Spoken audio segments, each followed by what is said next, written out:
Hecate is one of the oldest and most complex figures in Greek mythology, a goddess who predates the Olympians and was never fully domesticated by them.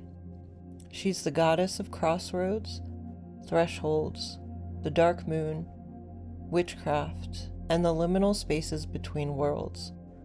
She holds keys, literal keys, in her iconography, to the gates between the living and the dead. She is typically depicted as a triple goddess, three forms facing three directions at the crossroads, torch in hand. One face looks to the past, one looks to the future, one looks to what is. She sees all three simultaneously, which is why seekers have always gone to Crossroads at midnight to ask her for guidance when no other answer could be found. Hecate is not a goddess of easy comfort. She is a goddess of honest illumination. She will not tell you what you want to hear. She will show you what is true about yourself, about the choice before you, about what must be released before you can move forward. The torch she carries burns away what is false, not what is painful. Those are very different things. She is associated with shadow work, psychic abilities, protection, crossroads decisions, transitions, magic, the underworld, dogs, which are her sacred animal, the dark moon, herbs, especially associated with witchcraft, and the power of the outsider, the one who walks between worlds without fully belonging to any of them. Modern practitioners are drawn to Hecate in times of major life transition, when shadow work calls, when they need protection in the dark, or when a crossroads has arrived and no map exists for it. She's the goddess of those who have been told they are too much, too dark, too complicated, and who are learning to understand that these things are gifts. Welcome. I'm Heather from Divine Ascension Company, sort of. I'm also channeling Hecate right now, and this is the first episode of the Channeled Deity Meditation series. Guided meditations channeled through specific gods, goddesses, and deities from traditions across the world and throughout human history. And we begin where the request was made, with Hecate. She has been one of the most searched, most called upon presences in the modern spiritual community for good reason. We live in a time of crossroads, a time when old structures are falling and new ones haven't taken shape yet. A time when the question, what do I do now, is asked and hangs in the air of more lives than I can count. Hecate doesn't answer that question the way we want her to. She doesn't remove the uncertainty. She lights it up so you can see it clearly, stand in it fully, and make the choice that is authentically yours rather than the one that was handed to you. This meditation is for any time of day, any moment when you need her. You can come to Hecate when you are at a crossroads, when shadow work is calling, when you need protection in a dark passage, when you need the courage to see something true that you've been avoiding, when you need to release something that has outgrown you. So find a comfortable position. You don't need an altar, though if you have one, face it. You don't need candles, though a black or dark purple one is traditional. You need only your willingness to be honest with yourself. That is all Hecate has ever asked. Take a deep breath in through your nose, slow and complete, and release through your mouth.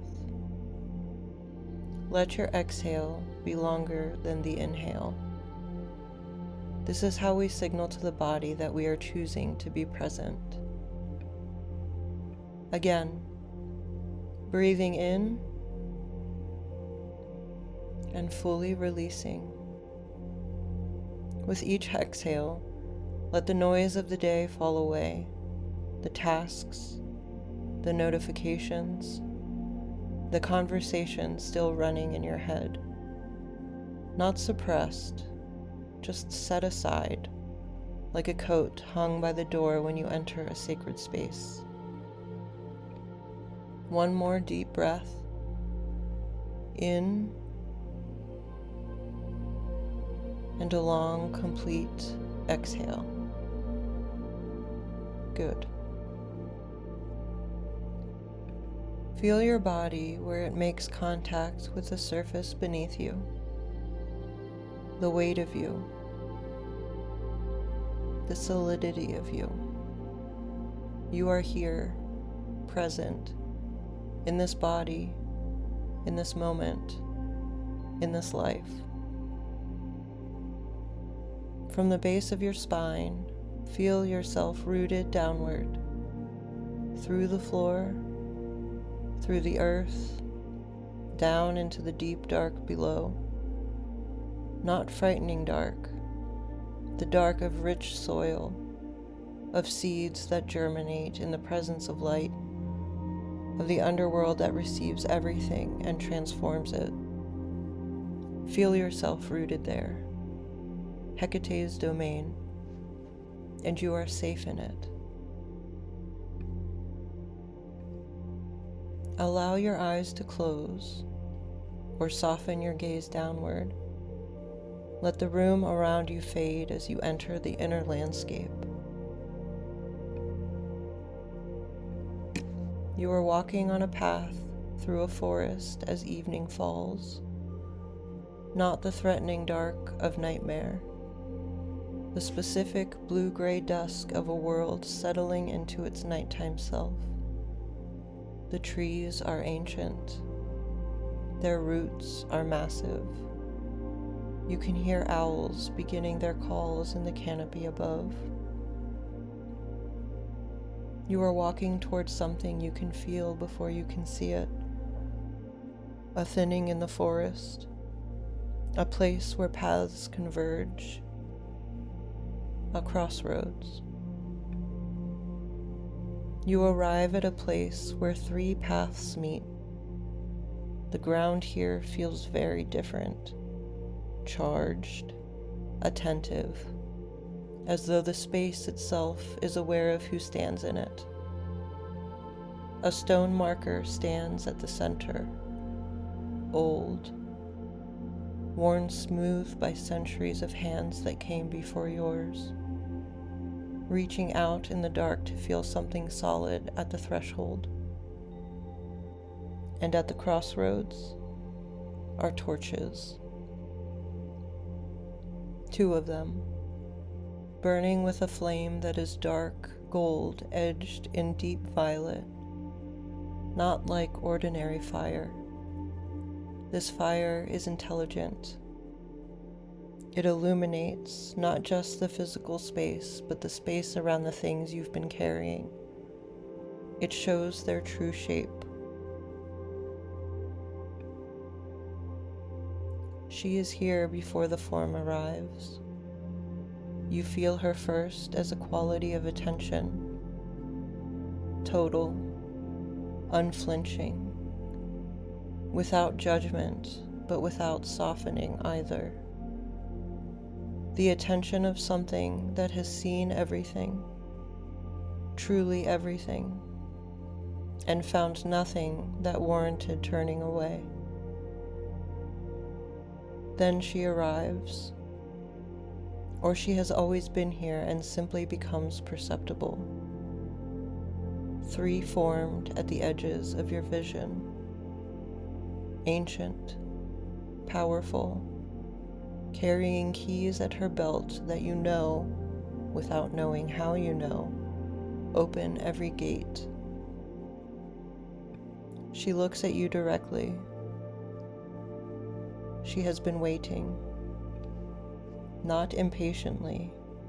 Hecate knows that everything arrives in its timing, but she has been waiting.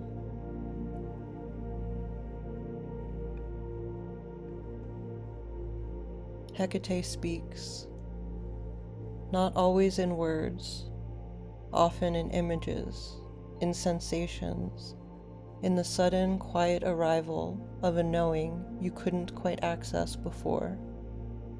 But tonight, she has something specific. She extends one of the torches toward you, not giving it, holding it so its light falls on you. In that light, something becomes visible that you have been half seeing for the first time. A crossroads you've been standing at, perhaps in a decision you haven't been able to make. Perhaps in a part of yourself you've been reluctant to fully acknowledge. Perhaps in a relationship, a direction, a pattern that has been asking for your honest attention. Let it be illuminated now, not forced, simply seen. Hecate's torch doesn't demand anything of you except your willingness to look. Take a moment here, in the torchlight. What is being shown to you? Not what you think should be shown, but what is actually there.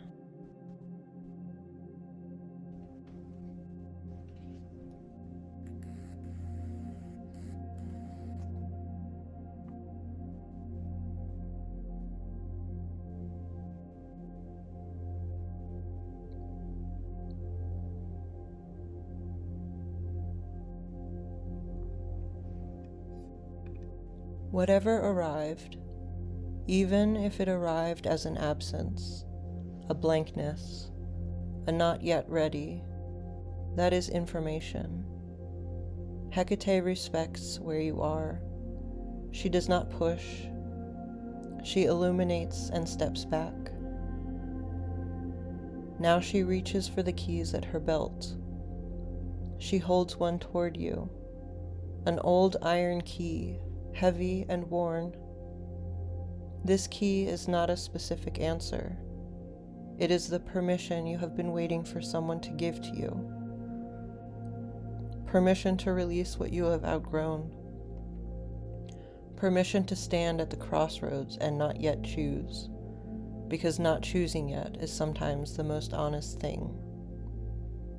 Permission to be complicated, to carry darkness alongside your light, to not be required to resolve yourself into something simple before you are worthy of moving forward. Take the key. Feel its weight in your hand. It is yours now. Hecate moves closer now. What she carries is not warmth in the Pleiadian sense, but there is something, a quality of recognition, of being fully seen in the dark, that functions as its own kind of belonging. She has a message for those who have been called to her, and if you are here, you have been called. Take a moment now to receive it. Let your mind go quiet. Let whatever wants to arrive, arrive.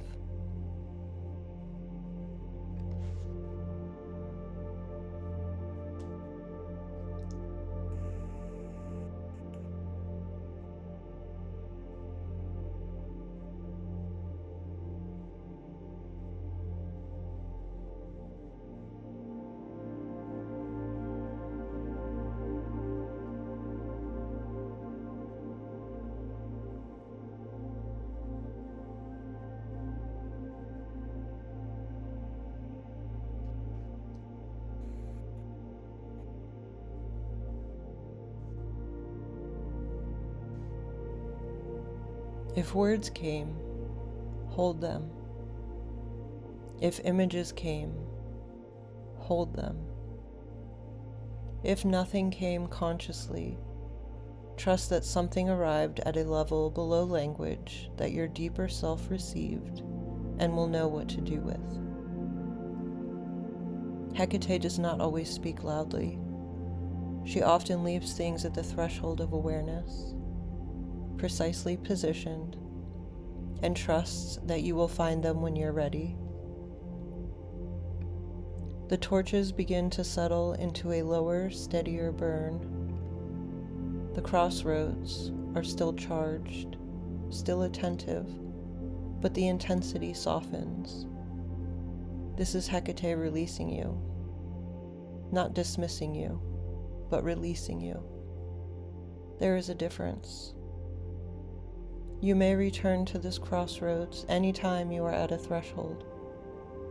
She is always here. The torches are always burning. The keys are always within reach.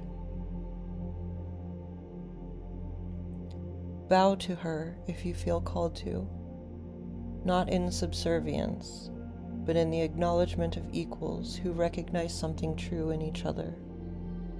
She may bow back. She sometimes does. Walk back along the path through the forest. The trees are still ancient. The owls are still calling. The evening has deepened to full dark, and you walk it unafraid, because you were just in the presence of the one who governs it, and you know now that the dark holds nothing that can harm what you truly are. Come back to your breath.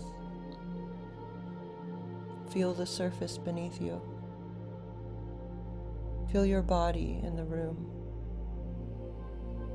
Take a long breath in and release. Take a moment before you move to write down anything that came to you, to sit with what was illuminated, and to honor the visit. Hecate thanks you for your honesty. That was the only offering she ever required.